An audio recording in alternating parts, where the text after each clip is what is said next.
Hello दोस्तों, तो चलिए आज बागी वन मूवी की कहानी सुनते हैं। और चैनल पर नए हैं तो सब्सक्राइब जरूर कर लीजिएगा। चलिए शुरू करते हैं।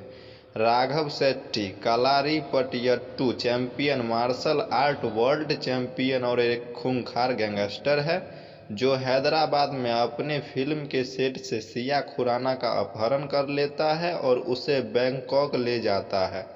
सिया के पिता पीपी खुराना निर्माता दसन्ना के साथ सरकारी अधिकारियों और पुलिस से मदद मांगते हैं, लेकिन कोई भी उनकी सहायता के लिए तैयार नहीं है, क्योंकि राघव एक प्रभावशाली व्यक्ति हैं और भारत और थाईलैंड के बीच प्रत्यर्पण संधि की अनुपलब्धता है अस्तित्व में। इसके बाद खुराना ने दसन्ना को सुझाव दिया कि सिया का पूर्व प्रेमी रणवीर रॉनी सिंह ही एकमात्र व्यक्ति है जो नौकरी के लिए बचा है, क्योंकि वह सिया को थाईलैंड की किरकिरी अंडरवेली से बचा सकता है जहां राघव शासन करता है। रॉनी एकमात्र मजबूत और विद्रोही मार्शल कलाकार है जो राघव को नष्ट कर सकता है और सिया को बचा सकता है। शुरू में झिझकते हुए रॉनी ऐसा करने के लिए सहमत हो गया, क्योंकि उसे एक मूक युवा लड़के सुब्बू को इलाज के लिए पैसे की जरूरत थी, जिसका उसके मुखर डोरियों के लिए इलाज किया जा सकता है। घटनाओं का फ्लैशबैक रॉनी और सिया के रिश्ते को दर्शाता है। रॉनी एक ट्रेन में सिया से मिलता है, जहां उसे पहली नज़र में सिया से प्यार हो जाता है और वह देखता है कि सिया भी एक विद्रोही व्यक्तित्व है। वे दोनों बाद में एक स्टेशन पर नाचने लगे, जहां राघव उसे देखता है और उसके साथ लिपटा हुआ है। अपने दिवंगत पिता कर्नल समरजीत सिंह के कहने पर रॉनी अनिच्छा से समरजीत के पूर्व सेना सहयोगी और राघव के पिता कैलाश सेट्टी उर्फ गुरु स्वामी की अध्यक्षता वाली कलारीपयट्टू केलर अकादमी में छात्र बन गया।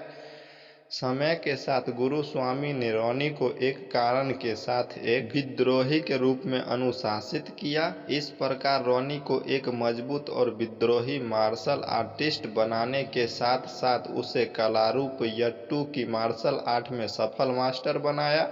जैसे जैसे समय बीतता है, रॉनी और सिया को एक दूसरे से प्यार हो जाता है। रॉनी और खुराना एक दूसरे से दोस्ती करते हैं। पैसों के मामले में खुराना सिया की शादी राघव से करने के लिए राजी हो जाता है, जो उसे पैसों के बंडल का लालच देता है। यह जानने पर रिया रॉनी से प्यार करती है। खुराना रॉनी के प्रति अपमानजनक व्यवहार करता है और उसे राघव के पास ले जाता है, जो रॉनी को मारने की कसम खाता है। हालांकि गुरु स्वामी योजना को सुन लेता है और इससे करवा विरोध करते हैं। अपमानित और क्रोधित महसूस करते हुए राघव ने गुरु स्वामी को जहर देकर मार डाला। राघव फिर अपने गुर्गों को रॉनी को अपने सामने लाने के लिए कहता है। गुर्गे रॉनी और मूक बच्चे सुब्बू को नुकसान पहुंचाने की कोशिश करते हैं, लेकिन रॉनी राघव के गुर्गों को बेरहमी से पिटाई करता है। राघव और बाद में गुरु स्वामी के साथ टकराव के बाद वर्तमान में वापस रॉनी बैंकॉक पहुंचता है और राघव का ध्यान आकर्षित करने के लिए वहां के सबसे शक्तिशाली फाइटर को हराकर राघव के फाइट क्लब का दौरा करता है। राघव अपने गुर्गों को रॉनी को मारने के लिए भेजता है, लेकिन रॉनी सफलतापूर्वक उन्हें मार डालता है और बेरहमी से पीटता है। अगले दिन रॉनी राघव के दाहिने हाथ बीजू के घर में घुस जाता है और बीजू की पत्नी को बंदूक की नोक पर पकड़ लेता है, जिससे वह सिया के स्थान को प्रकट करने के लिए मजबूर हो जाता है। यह जानकर कि वह स्थानीय अस्पताल में है, रॉनी सिया को बचाता है और दोनों को भेष बदलकर उसके साथ भाग जाता है।